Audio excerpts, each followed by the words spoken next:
আপনি কি জানেন নবী নূহ ছিলেন সেই রসূল যিনি মানব ইতিহাসে সবচেয়ে দীর্ঘ সময়ের জন্য প্রচার করেছিলেন? তিনি ছিলেন ৫ জন উলুল আজম নবীর একজন এবং তার গল্প কোরআনে ৪৩ বার উল্লেখ করা হয়েছে। নূহ প্রাচীন মেসোপটেমিয়ায় আদমের ১০ম প্রজন্ম হিসাবে জন্মগ্রহণ করেছিলেন। শৈশব থেকেই তিনি সত্যবাদী, ন্যায়পরায়ণ এবং চরিত্রে বিশুদ্ধ বলে পরিচিত ছিলেন। মানুষ তাকে সিদ্দিক বলেও ডাকত, যার অর্থ অত্যন্ত সত্যবাদী।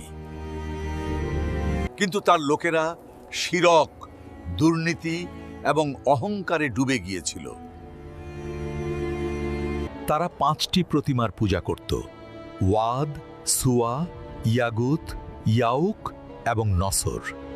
তারপর আল্লাহ নূহকে পাঠালেন যেন তিনি তাদেরকে এক আল্লাহর ইবাদত করার এবং সত্যের পথে আসার জন্য ডাকেন। তিনি তাদের দিন ও রাত্রি, একান্তে ও প্রকাশ্যে সরল পথে আসার আহ্বান জানিয়েছিলেন। তিনি তাদের দিন রাত ব্যক্তিগতভাবে এবং প্রকাশ্যে সঠিক পথে চলবার আহ্বান জানিয়েছিলেন। একটা মিথ্যাবাদী এবং পাগল আর একটা জাদুকর। আপনার অনুগামীরা কেবল গরিব মানুষ। মাত্র কয়েক ডজন তার বার্তা গ্রহণ করেছিল।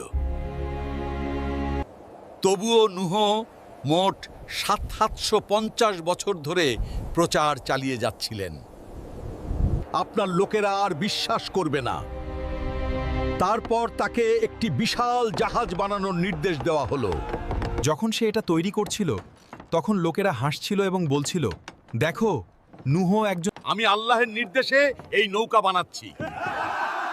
কাঠমিস্ত্রি হয়ে গেছে।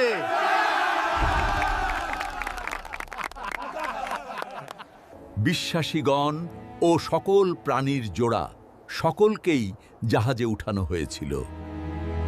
তারপর মহাপ্লাবন শুরু হলো। আকাশ থেকে বৃষ্টি ঝরতে লাগলো এবং পৃথিবী থেকে জল উপচে পড়ল।